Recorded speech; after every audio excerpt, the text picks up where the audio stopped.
잘못된 양치 상식 8가지. 그렇다면 양치를 위한 가장 좋은 방법은 뭘까요? 지금 시작합니다. 음식을 먹은 후 바로 양치를 하는 게 좋다? 일반적으로는 3분 이내에 양치를 하는 것도 좋다고 해요. 그런데 당분이 많거나 신 음식을 먹었을 때 또는 탄산음료를 마셨을 때는 입안이 산성이 돼요. 그러면 산성 성분이 치아의 에나멜층을 약화시켜서 이때 양치를 하게 되면 치아에 손상을 줄 수 있다고 합니다. 또 입안의 산성 성분이 치아 깊숙이 침투할 수도 있어서 그래서 이 경우에는 음식을 먹은 후에 20-30분 뒤에 양치하는 게 가장 좋다고 합니다. 이를 3개 닦아야 한다? 가끔씩 열정적으로 이를 닦는 사람들이 있는데요. 하지만 이를 3개 닦으면 잇몸이 손상될 수 있다고 해요.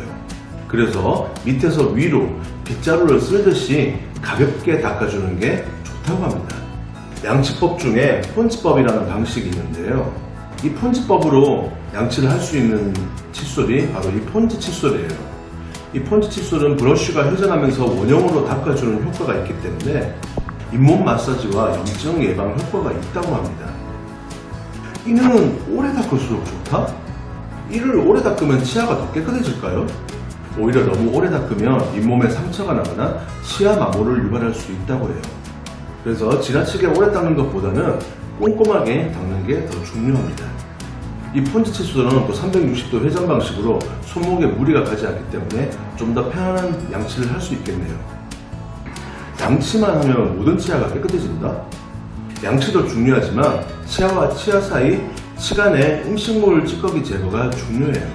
일반적으로 치실 사용을 권장하고 있는데 치실 사용도 훌륭한 방법이에요. 그리고 치간 세정력에서 3배의 효과가 있는 이 치간 칫솔 결합형 폰지 칫솔도 있고요. 이 폰지 칫솔의 치간 칫솔을 이용해서 이렇게 치아 사이사이에 음식물 찌꺼기를 제거해주면 훨씬 더 치아를 건강하게 유지해 주실 수가 있습니다.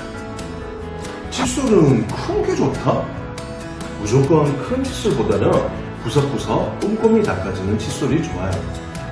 임플란트 치아의 경우도 마찬가지인데요. 임플란트란 치아는 하나하나씩 꼼꼼히 닦아주는 게 중요하고요.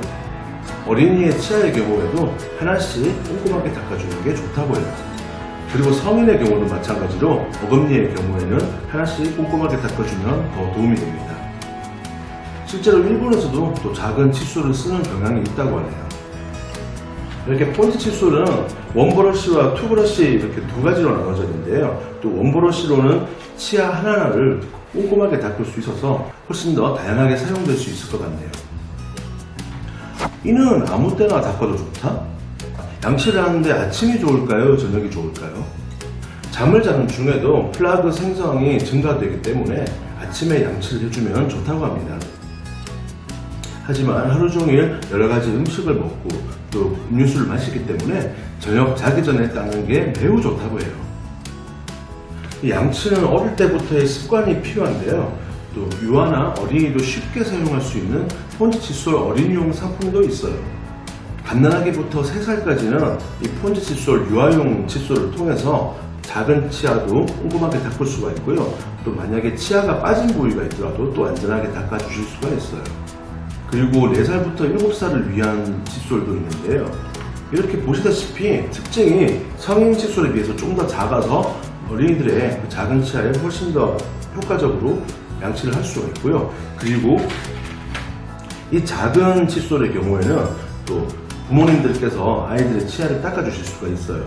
그래서 나이가 어리더라도 또 치아가 작더라도 편하게 양치를 할 수 있는 특징이 있고요. 또 부모님께서 도와주시면서 양치도 잘 하고 그리고 어릴 때부터 양치를 하는 습관도 들이는데 도움이 되겠죠. 소금으로 이를 닦으면 좋다?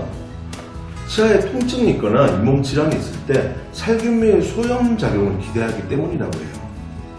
그런데 소금 안의 미생물들이 치아에 붙어서 오히려 세균이 번식할 수 있다고 합니다. 해서 소금으로 양치를 했을 때 소독 효과는 사실상 거의 없다고 해요. 가장 좋은 양치 방법은 좋은 칫솔로 양치를 하는 방법이라고 하고요. 또 이 폰지 칫솔은 또 브러쉬 회전 방식으로 세정력이 높기 때문에 폰지 칫솔로 꼼꼼하게 양치를 하고 치아를 닦고 물로 입을 잘 헹궈주면 끝이라고 합니다. 칫솔은 씻어만 두면 된다? 칫솔도 소독이 필요하다고 해요. 시중에 있는 칫솔 살균기를 쓰는 것도 좋은 방법이 될 수 있고요. 하지만 칫솔을 끓는 물에 소독을 한다면 어떨까요? 이 폰즈 칫솔의 경우에는 아기 젖병 소재인 트라이탄 소재로 만들어졌기 때문에 끓는 물에도 변형이 없어요. 고급형 칫솔의 경우에는 PET 재질로 만들어졌는데 이 폰즈 칫솔 같은 경우는 트라이탄 소재로 만들어졌기 때문에 끓는 물에도 안전하게 사용하실 수가 있다고 합니다. 그리고 칫솔의 경우에는 홈 안에 세균이 정말 많아요. 보통의 칫솔에는 황동평선이 적용이 돼요. 하지만 이 폰즈 칫솔은 은평선이 적용되기 때문에 항균 효과가 탁월해요. 그리고 이 폰즈 칫솔의 경우에는 리필이 가능하기 때문에 칫솔 브러쉬만 교체해서 사용하실 수가 있어요. 오늘은 잘못 알려진 양치법 8가지와 그리고 올바른 양치법에 대해서 소개를 해드렸고요. 그리고 이 폰즈 칫솔에 대해서 한번 소개를 해드렸는데요. 이 폰즈 칫솔은 온라인에서도 구매하실 수 있고요. 그리고 세븐일레븐을 포함한 편의점에서도 여러분들께서 구매하실 수가 있습니다. 그리고 특히 이 폰즈 칫솔들은 약국에서도 구매를 하실 수가 있다고 해요. 그리고 대형마트에서도 곧 판매가 시작될 거라고 합니다. 좋은 칫솔로 올바른 방법으로 양치를 깨끗하게 하고 구강 청정을 유지해 주시면 여러분의 건강에도 도움이 될 거라고 생각해요. 저희들의 멋진 아이템에 대한 여행은 계속됩니다. 또 구독해 주세요.